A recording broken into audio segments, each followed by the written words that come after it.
इसी गलियारे से बताते हैं जहां एक बार फिर आरजेडी और कांग्रेस के बीच खटास बढ़ती दिख रही है। कांग्रेस प्रवक्ता असितनाथ तिवारी ने तेजस्वी यादव पर सीधा और अब तक का सबसे बड़ा हमला किया है। उन्होंने साफ साफ आरोप लगाया है, लगता है तेजस्वी यादव की गठबंधन में कोई दिलचस्पी नहीं है। बांकीपुर उपचुनाव के बाद कांग्रेस की ये नाराजगी सामने आई, जिसमें उन्होंने आरोप लगाया कि बांकीपुर उपचुनाव में तेजस्वी यादव ने गठबंधन का कोई इस्तेमाल नहीं किया। पिछले चुनाव में भी कई सीट पर फ्रेंडली फाइट की नौबत आ गई। तेजस्वी यादव आरजेडी का एमवाई समीकरण भी नहीं बचा पा रहे हैं। अफवाह है कि तेजस्वी यादव की बीजेपी से कोई डील हो गई है और ये डील की चर्चा अब आरजेडी में हो रही है, लेकिन तेजस्वी यादव किसी भी अफवाह पर रोक नहीं लगा पा रहे हैं। बिहार में इंडिया गठबंधन में सबसे बड़ा जो घटक दल है वो राजद है, लिहाजा राजद की जिम्मेदारी भी बड़ी है। बांकीपुर चुनाव में आपने देखा कि राजद ने महागठबंधन या इंडिया गठबंधन का कोई सार्थक इस्तेमाल नहीं किया। पता नहीं क्यों नहीं किया, हो सकता है तेजस्वी जी की रुचि नहीं रही हो, वो अलग मसला है। बीते विधानसभा चुनाव में कई जगह फ्रेंडली फाइट की नौबत आ गई, ये आपने देखा, और तब लोगों ने अफवाह उड़ा दी कि भाई तेजस्वी जी ने भाजपा के साथ अंदर खाने में कोई डील कर रखी है। अब तो राजद के अंदर खाने ये चर्चा होने लगी है कि हाँ, क्या सचमुच तेजस्वी जी ने भाजपा से कोई डील कर रखी है क्या। जो तीसरी बात बांकीपुर चुनाव में देखने को मिली, जो राजद का कोर वोट बैंक है, मुस्लिम यादव जो समीकरण है, उसमें भी बिखराव दिख रहा है। तेजस्वी जी अपना समीकरण बचाने में भी पूरी तरह से सफल नहीं दिख रहे हैं। गठबंधन में उनकी कोई दिलचस्पी नहीं दिख रही है। बहुत सारे फैक्टर हैं, अंदर जो अफवाहें चल रही हैं उसको भी वो नहीं रोक पा रहे हैं।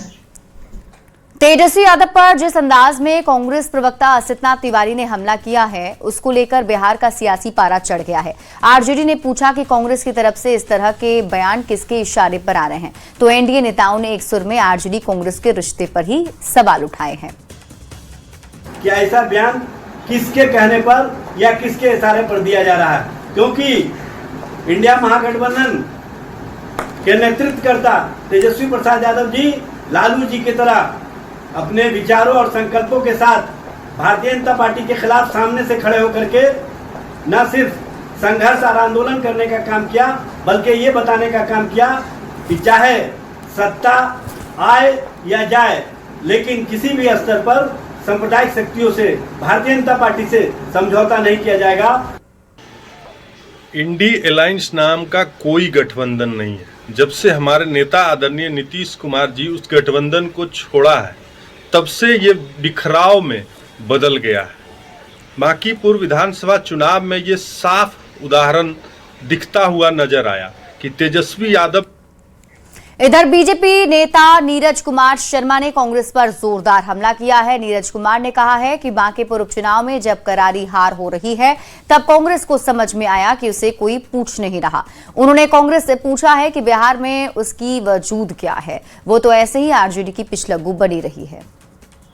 अपनी प्रचंड हार को सामने देखकर जो कांग्रेस के सहयोगी दल हैं, आरजेडी, सीपीआई, सब में नूरा कुश्ती शुरू हो गई है। एक दूसरे पर आरोप लगाना शुरू कर दी, और यह आरोप कोई नया नहीं लगा रहा है। शुरू से आरजेडी अहंकारी की तरह व्यवहार करती है, कांग्रेस को कभी तवज्जो नहीं दिया।